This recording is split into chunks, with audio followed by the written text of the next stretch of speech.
The Duke class schedules, we have practice in less than 11 hours, so we may just stay here and practice. If y'all want to come watch practice, we'll just leave our game uniforms on and we'll just practice. Because we have practice at 11 in the morning.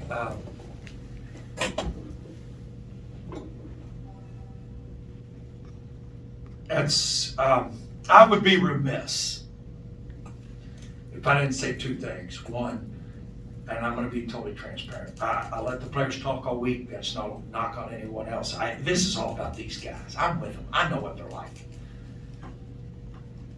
And the injuries they fall through. But I'm going to be totally transparent. There was times in the last war in that game, and my mind thought about Stanley Hart. I was with him week ago Friday, excuse me. What he did for young people, and then I'm able to come out and coach young people. And people make fun of me about, being so optimistic. I am the luckiest guy that's ever coached the game of any sport, any level. And those guys, Alec Frank, 9 months off, his practice 10 days. JB spent practice day and a half, was out 8. Ben Johnson was out 7. Nick Thielen's not back yet. Ben Johnson, or I said Ben, it's unbelievable. But that game will make us better. We can't simulate going to the rim and have to make that next pass. When we did, we were successful. I don't have anybody block a shot like that in practice. And when I look at the big picture, that's a gain. That's a plus. Yes, the win. Yes. But I'll also be very transparent about something else that you're sick of hearing. You don't think they're special. Go recruit guys with a 4-year NCAA ban. That they came for the right reasons. It's amazing. For a ridiculous, non-explained to anybody ban. And they chose to come for each other. That is incredible. And I know how the last segment went. I get it. But there's so many teachable moments, and we'll learn that. But the bigger picture is how bad they want to be here. They deserve credit. In this day, where kids are going to 3 and 4 schools, the kid in Manhattan's going to go to 2 schools in 1 school year. And they wanted to come. I know I sound like a bragging father, but I'll take questions about the game. They're amazing. Anybody got anything? Yeah, Coach, just touching on that, last time you played U of L, your U2 program was an exhibition game. Just for the growth that the program has had over the last 4 years, culminating to tonight's win, just how special is that to you? It's special for the players. I stood in the back corner of the locker room and just watched them. They didn't want to hear what I had to say. I just watched them.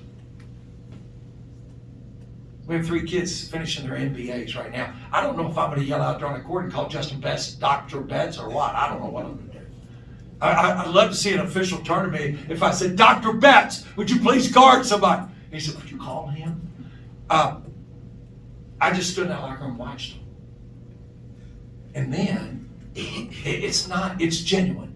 Then little Seth, who's 7, has had cancer 4 times since he's 3, comes in the locker room. You would have thought Michael Jordan came in there. They were celebrating somebody else, not them. I will say, all I said to him after the game is the one thing that holds true. 2 things. Do what you're taught, number 1. And there's a lot to improve on in that regard. And 2, when everybody wants the same thing and is willing to do whatever it takes, that's very, very powerful. And they make sacrifices. Coach, your team's going to go, this is the first game. Your team's going to go on a crazy schedule. What does this do to get you that win under your belt in game 1? Success breeds success. It always does. But what I'm encouraged about is all the teachable moments. The last play of the game when JB hoisted the ball, I told him on the court when they were reviewing it, I said, you gotta throw it higher. He did exactly what he was taught. It was 5/10, they put 9. If he throws it higher, they don't even get to inbound the ball, do they? We practice that. We practice that. Should have thrown it higher, JB. He looked at me like, but he did exactly what he's taught. You want to get it away from their basket, and then as it bounces, clock's eating up. There's nobody there. And by rule, it has to be inbounded 94 feet away. Teachable moments, Mark, teachable moments. And that's I embrace that. I do. If y'all knew some of the things that we practice, it's unbelievable. Anybody? Yes, sir, Joe. I thought it was interesting that you were the first coach that Chris Mack faced in his debut. Being able to give that same sort of treatment to Kenny tonight, what sort of conversations did you have, and what do you wish for him moving forward with his Well, it's ironic because Coach Crumb's first win ever was against Bellarmine. Coach Crumb's first win ever on that storied Hall of Fame career was against Bellarmine. So there must be something about opening up. I mean, now we're 3 deep in that. You know, all I said, well, I've known Kenny since the day he stepped on campus was, you know, you have a plan. You'll be good. You have a plan. That's a key. Scotty back here.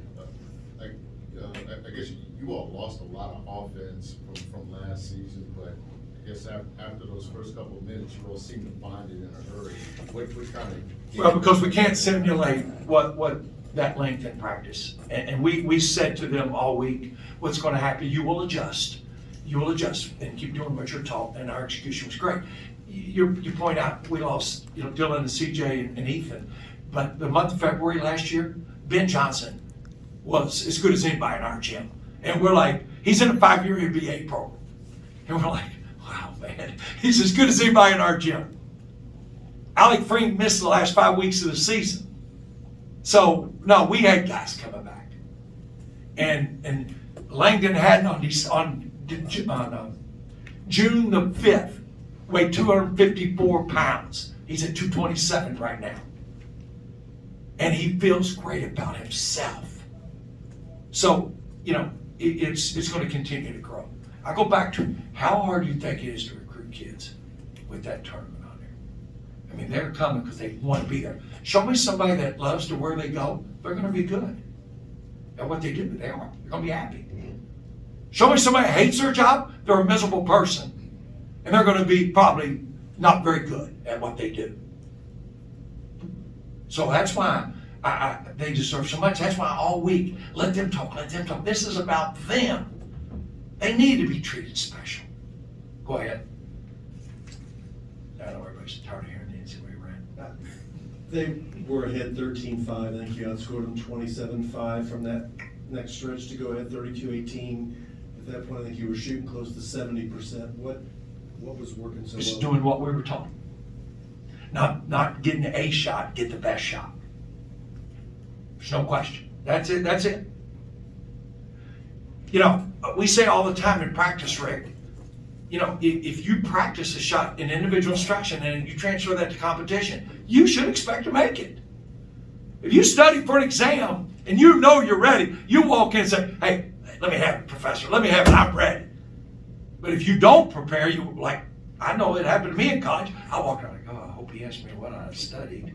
And if he didn't, I'm in trouble. It's all about confidence comes from one place only, and that's preparation. And that's what we thrive on now. There's no shortcut. No shortcut. Coach, back here, for your program, because I know you're not going to talk about yourself, for your program, where does this win rank for you guys? Well, it's the first time in the history of Bellarmine that's ever beaten University of Louisville. I mean, that's great for Bellarmine. And I've said all along, you know, you put the players first, you put your institution.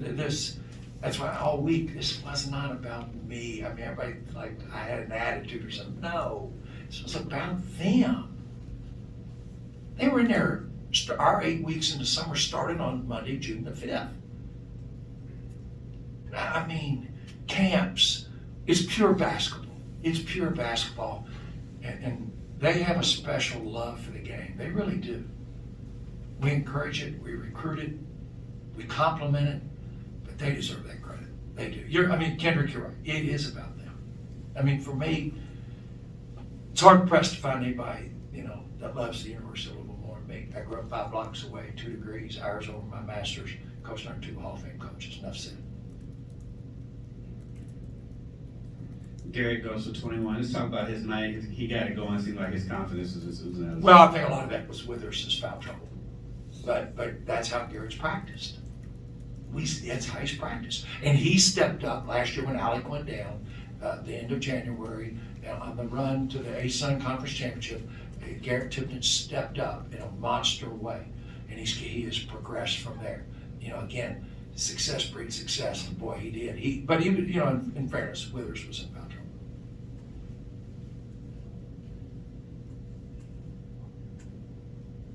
Anything else? Coach has practice at 11 o'clock tomorrow morning. Should we just go practice right now? Yeah. Should we just get off the bus and go on in and start practice the next day? It would be a violation because it's the next day, because you can't practice after a game. So it's the next day.